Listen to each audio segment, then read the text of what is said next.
Assalamualaikum warahmatullahi wabarakatuh. Pada pekan ini, tema kita adalah Idul Adha dengan subtema manasik haji. Ibadah haji menyatukan seluruh muslim dalam persaudaraan, menjalin kebersamaan, membersihkan dosa, meneladani sejarah, dan meningkatkan serta meneguhkan keimanan. Apakah yang dimaksud dengan haji? Haji artinya pergi ke Baitullah memenuhi panggilan Allah. Tujuannya untuk melaksanakan ibadah yang ditetapkan olehnya. Kewajiban yang menjadi rukun Islam kelima ini berlaku bagi setiap muslim yang dinilai telah mampu melakukannya. Ibadah haji adalah ibadah yang pelaksanaannya dilakukan hanya setahun satu kali. Apa saja keutamaan ibadah haji? Ibadah haji tentu memiliki banyak keutamaan.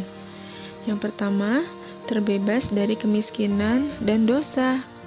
Orang yang berhaji adalah tamu Allah. Mereka mendapatkan panggilan Allah dan segera memenuhi panggilan itu. Oleh karena itu, apapun yang mereka minta kepada Allah, pasti Allah akan memenuhinya. Dengan berhaji, seorang muslim akan dibebaskan Allah dari kemiskinan dan dosa-dosa, sebagaimana pembakaran menghilangkan karat pada besi. Keutamaan ibadah haji berikutnya adalah Allah menjanjikan balasan yang paling utama bagi haji yang mabrur, yaitu surga. Tidak semua manusia mendapatkan kewajiban melaksanakan ibadah haji. Ada sejumlah syarat seseorang mendapatkan kewajiban melakukannya. Yang pertama, beragama Islam. Hanya orang Islam yang mendapatkan kewajiban beribadah haji. Yang kedua, yaitu mukallaf. Orang Muslim yang sudah balik dan berakal. Yang ketiga adalah merdeka. Muslim yang mendapat kewajiban berhaji bukanlah hamba sahaya. Tidak sah haji seseorang hamba sahaya sampai dia dimerdekakan oleh tuannya. Yang keempat adalah mampu. Mampu secara fisik atau sehat, memiliki biaya untuk berangkat dan juga kembali, dan kondisi perjalanannya aman, tidak membahayakan. Haji bukanlah ibadah harian. Pelaksanaannya hanyalah setahun sekali pada bulan Zulhijjah. Tanggal 8 Zulhijjah, semua jamaah melakukan persiapan haji dengan bersuci, mandi dan berwudu, memakai pakaian ihram, berniat haji, dan membaca talbiyah. Pada tanggal 9 Zulhijjah, semua jamaah diwajibkan sudah berada di Arafah untuk wukuf. Tanggal 10 Zulhijjah, jamaah berangkat dari Muzdalifah menuju Mina untuk melempar jumroh Aqobah sebanyak 7 kali. Pada tanggal 11, 12, dan 13 Zulhijjah, jamaah melempar jumroh, ula, wusta, dan Aqobah. Setelah selesai, jamaah kembali ke tempat masing-masing untuk melakukan tawaf, sa'i, dan tahallul bagi yang belum melakukannya. Pakaian ihram adalah pakaian khusus berwarna putih yang dipergunakan untuk melaksanakan ibadah haji atau umroh. Pada pelaksanaan haji, pakaian ini dikenakan saat berihram tanggal 8 Zulhijjah. Bentuk pakaian ihram untuk lelaki adalah 2 kain berwarna putih tanpa jahitan dan menyerupai selendang. Bagi perempuan adalah pakaian yang menutup seluruh auratnya, tidak menerawang saat dilihat oleh orang lain, dan tidak menggunakan sarung tangan di kedua tangannya. Ketentuan waktu dan tempat dalam ibadah haji ini disebut mikot zamani dan mikot makani.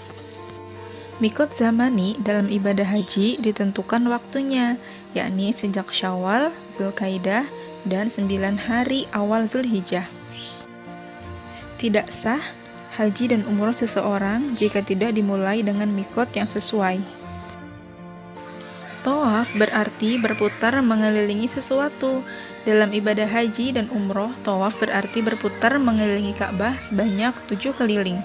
Arah putaran tawaf melawan arah jarum jam dengan posisi Ka'bah di sebelah kiri yang tawaf. Mabit di Mina adalah bermalam di Mina. Mina adalah salah satu lembah di sekitar Mekah yang diapit beberapa gunung. Mabit di tempat ini adalah salah satu waktu dan tempat mustajabnya doa. Oleh karena itu, yang mendapatkan keutamaan mabit di tempat ini adalah jamaah yang memanfaatkan malam dengan bertakbir, bertahmid, bertasbih, bertahlil, dan berzikir lainnya, disertai doa. Wukuf di Arafah adalah hadirnya para jamaah haji di padang Arafah, baik dalam keadaan berdiri, duduk, berbaring, maupun berdiam dalam kendaraan yang berhenti. Haji seseorang tidak sah jika dia tidak mengerjakan atau tertinggal wukuf di Arafah. Selain di Mina, mabit dilaksanakan juga di Muzdalifah. Hukum mabit di tempat ini adalah wajib. Kewajiban mabit di tempat ini berlaku dari maghrib hingga terbit fajar pada tanggal 10 Zulhijjah. Siapa yang meninggalkannya, dia terkena kewajiban membayar dam untuk menyembelih kurban. Hal yang diwajibkan selama di Muzdalifah adalah memungut kerikil sebanyak 7 butir. Kerikil ini dipergunakan untuk melontar jumroh Aqobah. Jamaah haji juga dapat mengambil kerikil lainnya di tempat ini untuk melontar jumroh pada hari-hari tasyrik. Melempar atau melontar jumroh adalah bagian lainnya dari kewajiban dalam ibadah haji. Pelaksanaannya dilakukan pada hari kurban dan hari-hari tasyrik. Bentuk kegiatannya adalah melemparkan batu-batu kecil ke 3 tiang, ula, wusta, dan Aqobah. Kegiatan ini merupakan simbol dari perlawanan terhadap setan, sekaligus pengagungan kepada Allah. Oleh karena itu, setiap melemparkan batu, jamaah diperintahkan untuk mengucapkan takbir. Sa'i adalah salah satu rukun haji dan umroh. Sa'i dilakukan dengan berjalan cepat bolak-balik sebanyak 7 kali dari Bukit Sofa ke Bukit Marwah. Kedua bukit tersebut berjarak sekitar 405 meter. Saat melaksanakan sa'i, seorang jamaah haji atau umroh berjalan sepanjang 3,15 km. Dengan bertahalul dan menyelesaikan semua kewajiban hajinya, seorang jamaah haji boleh kembali memakai baju berjahit, memakai parfum, dan halal baginya semua hal yang haram atas orang yang ihram. Tahalul ditandai dengan mencukur atau memotong rambut. Tahalul yang utama bagi laki-laki adalah dengan mencukur gundul rambutnya. Adapun bagi perempuan, tahalul cukup dilakukan dengan memotong 1 ruas jari dari rambutnya. Sekian TFP untuk pekan ini, semoga bermanfaat ya teman-teman. Wassalamualaikum warahmatullahi wabarakatuh.